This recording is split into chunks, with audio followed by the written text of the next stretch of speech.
Hello everyone. I'm Professor Amit Raheja. I'm working as assistant professor in ASSMS IOIT. Today we will learn about Varignon's theorem. So let us see what is Varignon's theorem.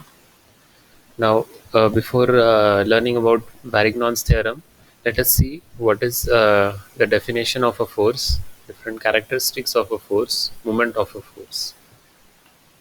Force. It's an external agency. Uh,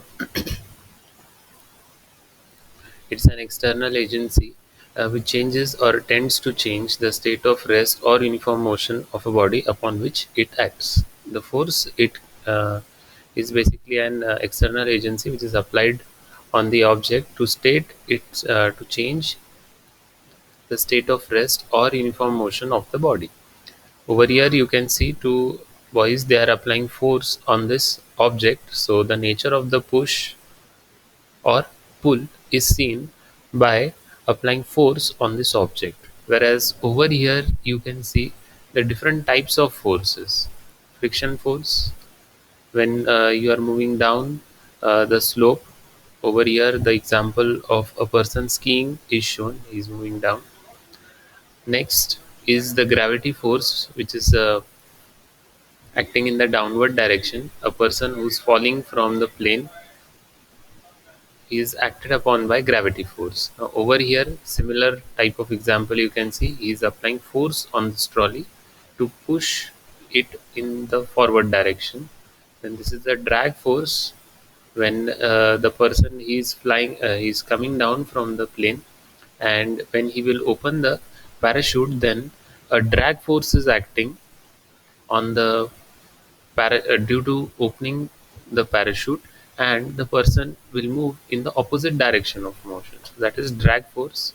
Then this is spring force, magnetic force, tensile or tension force, when you apply force on the object and try to pull it from both the ends. So that is tension force, and the last one is buoyant force. Okay. So, what are the characteristics of a force? A force is a vector quantity. It has magnitude denoted in maybe 10 Newton, 20 kilonewton. So, the unit is Newton or kilonewton. Second characteristic is the direction. Third is point of application, and the fourth one is sense or nature. That is whether it is push or pull. We'll go back again to this slide. What are the characteristics?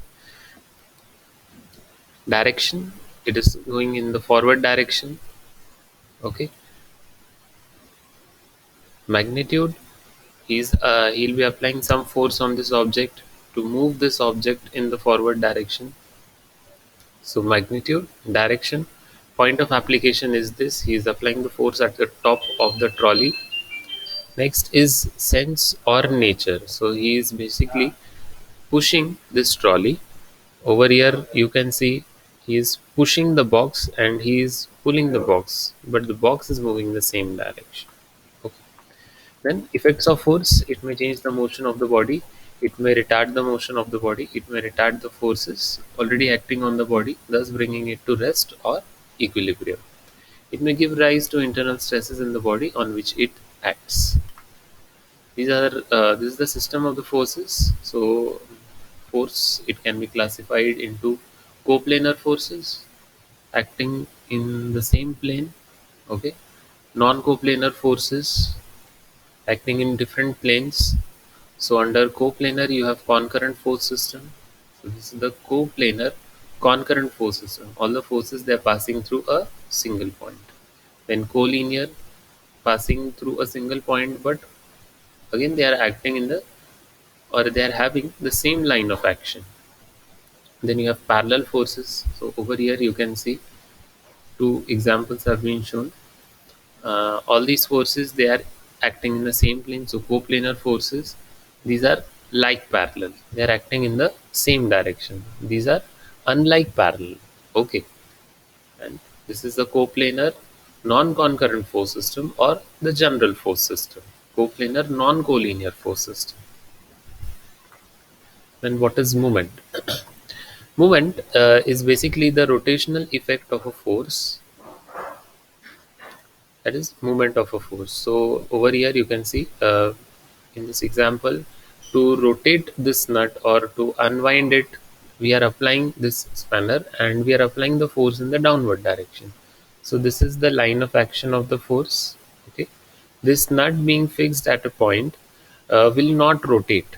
Okay, we'll be applying force on this, only then it will rotate. Okay, so the force is acting in the downward direction. This point is called as moment center, okay, about which the force is going to rotate. This perpendicular distance between the line of action of the force and the moment center is called as the lever arm or the perpendicular distance. Okay, and when we'll apply this force in the downward direction, then this nut is going to rotate in the anti-clockwise direction. If we want to fix it, then we will apply the force in the upward direction. Okay, so right, moment center and moment, it is calculated by multiplying force into the perpendicular distance. Force into this perpendicular distance. Okay. Now we'll move to our main point, Varignon's theorem. The algebraic sum of the moments of all the forces about a particular point is equal to the moment of their resultant. Okay, what is the statement? The algebraic sum of the moment of all the forces. In this example, you can see there are three forces acting on this rod, P1, P2, P3. Okay, if we calculate their movement about a point, let us say point O, so their movement, the magnitude of the movement obtained about point O due to these forces P1, P2 and P3 will be equal to the magnitude of the moment obtained by applying this single force. And what is the single force? This is the resultant of the three forces that we have applied over here. So let R be the resultant of the three forces. So by applying Varignon's theorem, we are calculating moment about point O. So we will write down moment M of the resultant force about point O is equal to summation of moment of all the forces about the same point O. Okay. So in this way, the equation can be written, and by applying Varignon's theorem, we will be able to find out or the distance at which the resultant force is acting. Okay, that is, we'll be able to locate the resultant. This is one of the example that we can have on by using Varignon's theorem. So determine the resultant of the parallel force system.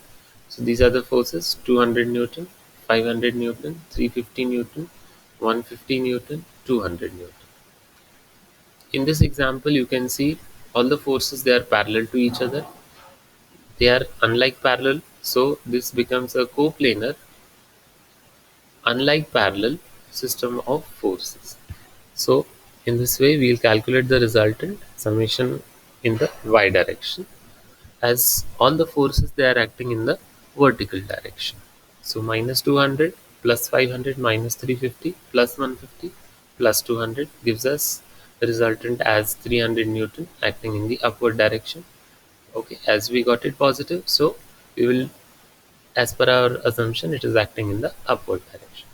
Now we'll apply Varignon's theorem over here to locate the resultant with respect to point B. Okay, so let D be the perpendicular distance from point B. By applying Varignon's theorem, summation of moment of all the forces about point O is equal to moment of the resultant about point O. So by substituting the values in the equation, we will get the distance as 2.75 meters from point B. So the resultant is acting at a distance of 2.75 meters from point B. Okay. Thank you.